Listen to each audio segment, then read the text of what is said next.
Hello dear students, I welcome you back to the lecture 5 of electrochemistry. Dear students, in the previous lectures we have seen what is electrode potential, what is oxidation potential, what is reduction potential. You have also learned how to calculate the EMF of the cell by utilizing the formula E of cell equals to electrode potential at cathode minus electrode potential at anode. So this is what we have studied in the previous lecture. In this particular lecture, you are going to study how to predict whether a given chemical reaction in a cell is spontaneous or no, whether the cell is spontaneous or no, whether the cell is feasible or no. So all this you are going to study in this lecture. Also, we are going to see some problems to predict the spontaneity or feasibility of the cell. So as I said, we are going to check the feasibility or spontaneity of a electrochemical cell. For this, you have to understand that there are two conditions. Let's go back to thermodynamics, where we have already studied that for a chemical reaction, if the Gibbs free energy change is negative, then we call such chemical reactions as spontaneous reaction. The same applies even here. If the Gibbs free energy change, that is delta G, is less than 0, or if delta G is equals to negative, then such cells are said to be spontaneous and the reaction occurring in such cells are said to be feasible. Then how are we going to determine whether the delta G is negative or positive? So there is an equation called delta G equals to minus NF into E cell. So we are going to use this particular equation to determine delta G, and then we are going to see whether delta G is negative or positive to tell whether the entire cell is spontaneous or no. Now in this particular equation, N is nothing but the number of electrons lost, gained or shared, and F is Faraday's constant whose value is 96500 coulomb. It's nothing but the charge on 1 mole of electrons. And of course, you know what is E cell. It's nothing but the EMF of the cell, which you usually calculate by using the formula electrode potential at cathode minus electrode potential at anode. Now the another condition is E of cell or E naught of cell should be greater than 0, or E of cell should be positive. So first criteria is delta G should be less than 0, or it should have a value of negative sign. And the second criteria is the E of cell, that is the EMF of the cell, should be more than 0 or it should have a positive value. So these are the two conditions which will help you to predict whether a cell is spontaneous or no. We'll see some problems and predict whether those cells are spontaneous or no. Okay?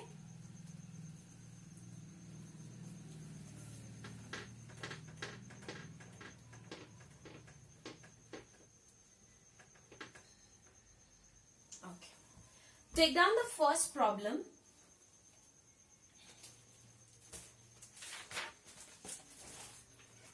Find standard free energy change. Find standard free energy change, that is nothing but delta G naught, and predict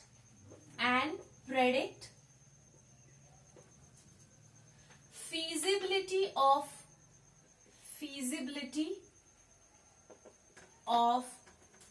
cell. So they have given a cell that is Zn to Zn2 plus separated by a salt bridge. Here Zn2 plus has a concentration of 1 molar. Then Cu plus to state to Cu. Also they have given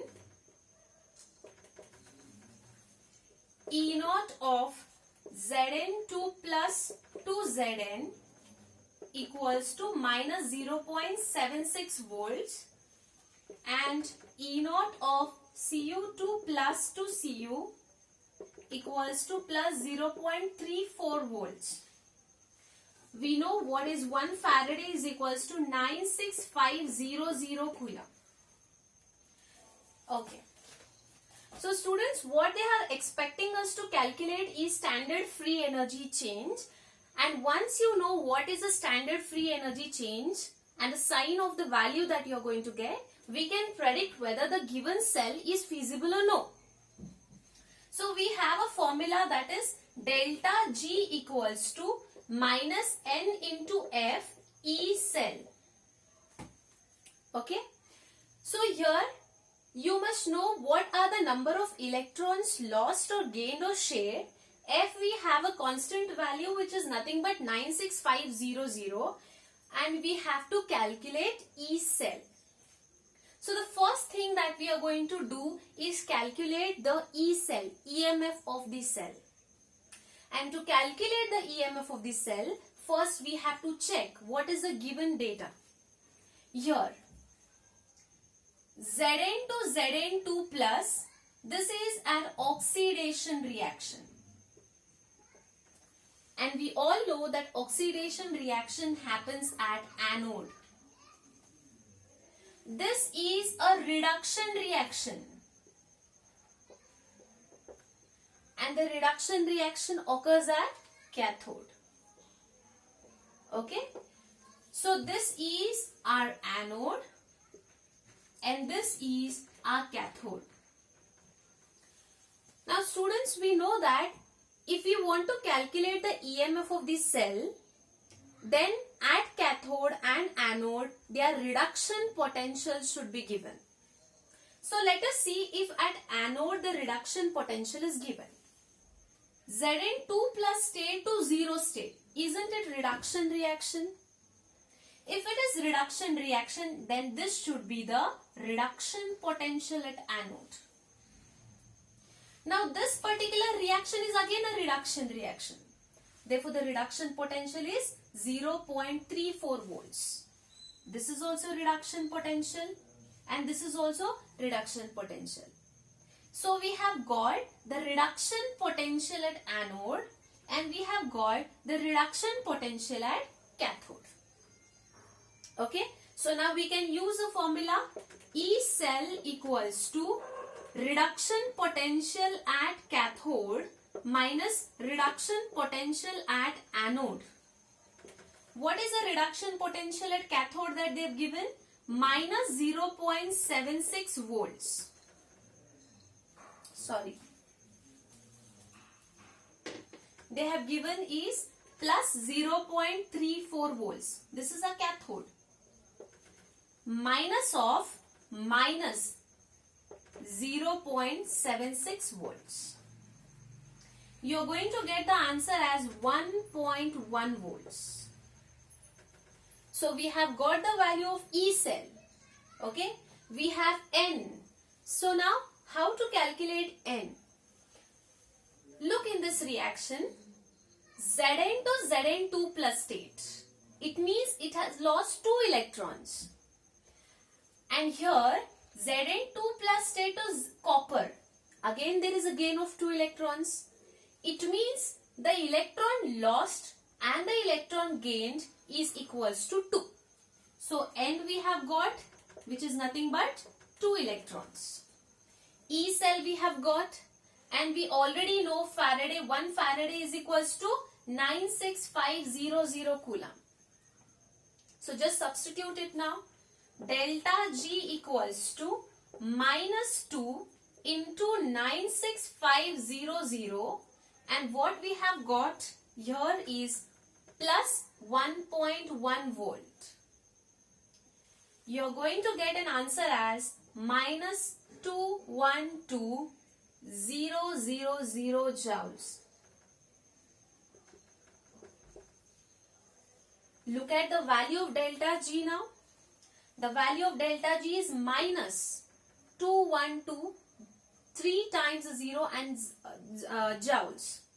So from this you can come to know that since delta G is negative, therefore this particular cell is feasible. Thus we can say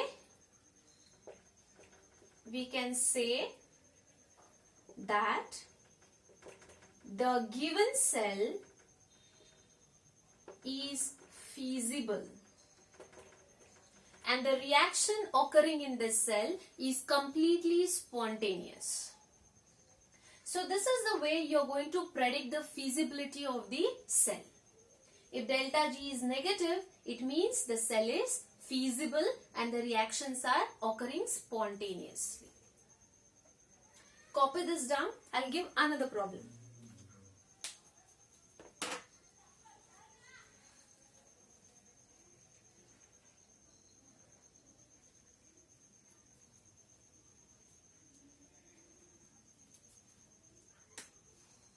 Here even Cu plus 2 is in 1 molar, standard conditions that they have maintained.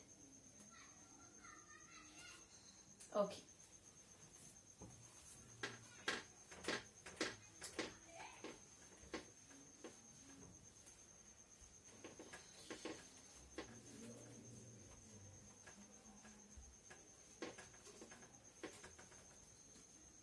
Next problem.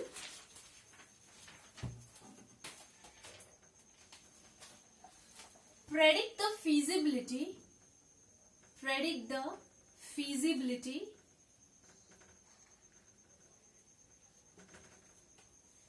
under standard conditions.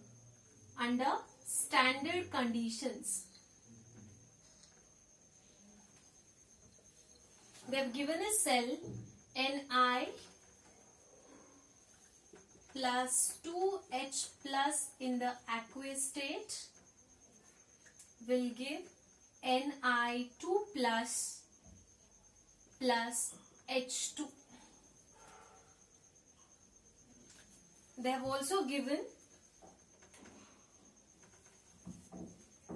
ENI plus 2 2NI minus 0.25 volts and E0 H plus 2H2 given as 0 volts. So this is a standard hydrogen electrode which we'll be studying further. Okay. So it is a similar kind of the problem that we have solved previously, but in this problem you don't have to look for Gibbs free energy change. You don't have to calculate Gibbs free energy change. Instead, you can just calculate the E cell. We know that second criteria that we have studied, if E cell is greater than 0 or if it has a positive sign, then also the reaction can be feasible and spontaneous. So that's what we are going to do here. Okay. So predict the feasibility under standard conditions. Ni from 0 is getting oxidized to Ni2 plus. So this is an oxidation reaction. An oxidation reaction occurs at anodes.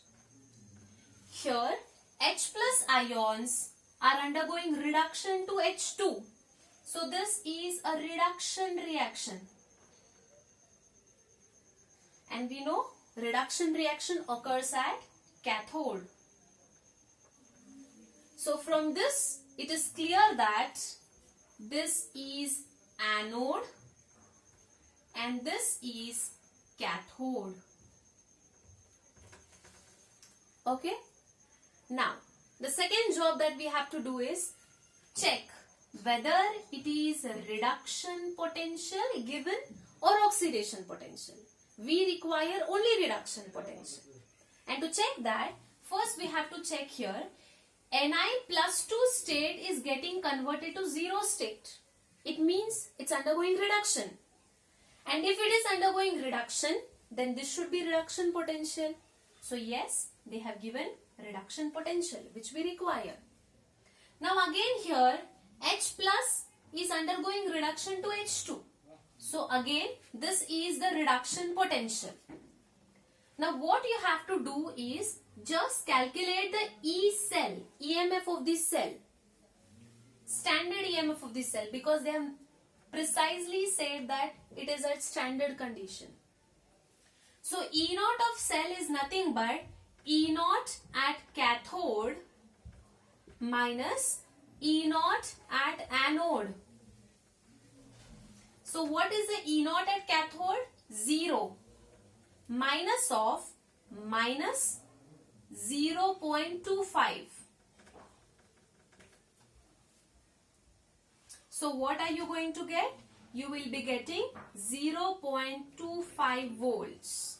E naught of cell is equals to plus 0.25 volts. And from this it is clear that the reaction or the cell is feasible in nature, because you are getting plus sign here. Is that clear? So this is how you predict the feasibility and spontaneity of a cell. Is that clear? Okay. Now one more simple problem will be, I'll give it to you. And I'll erase this off.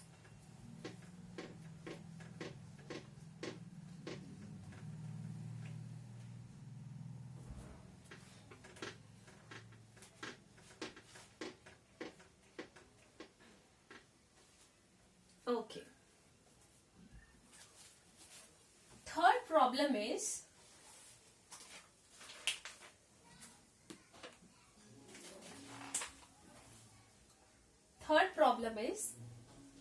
can we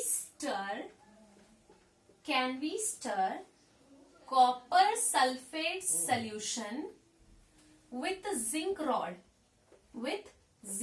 rods? Yes, can we stir copper sulfate solution with zinc rod? How are you going to predict that? This is a particular Daniell cell kind of reaction. We know it from Daniell cell that Zn loses 2 electrons to get into Zn2 plus state. Okay, and its oxidation potential measured was plus 0.76 volt. And we also know from Daniell cell that Cu plus 2 ions accept these 2 electrons to go into copper state. And its reduction potential is plus 0.34 volts. Now these are certain values which you should know. So this is the oxidation potential. How would you write the reduction potential? Reduction potential would be minus 0.76 volts. This we have studied in relationship between oxidation potential and reduction potential. Okay. So the reduction potential for this reaction is minus 0.76 volts. And the reduction potential for this is 0.34 volts. Now, we are going to check whether this particular cell is feasible or no. Okay. So, how will you check? E cell equals to E cathode minus E anode. Reduction potential at cathode minus reduction potential at anode. Go back to Daniell cell. You know that this reaction is occurring at anode. And this reaction is occurring at cathode. Isn't it? Open the previous pages and just check the Daniell cell. This was occurring at anode and this reaction was occurring at cathode. We have the reduction potential at cathode. We have reduction potential at anode. Just put it. Here we have cathode 0.34 volts. minus of minus 0.76 volts. You're going to get plus 1.1 volt as the EMF of this cell. Now tell me students, if E cell is positive, whether the cell reaction is spontaneous or no?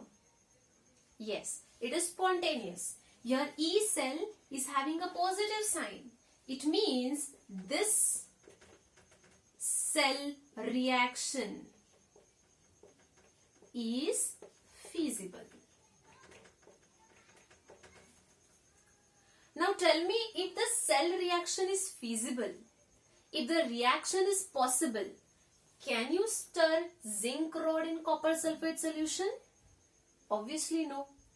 If you stir zinc rod in copper sulfate solution, they both start reacting with each other, and therefore you cannot use a zinc rod to stir copper sulfate solution. Thank you.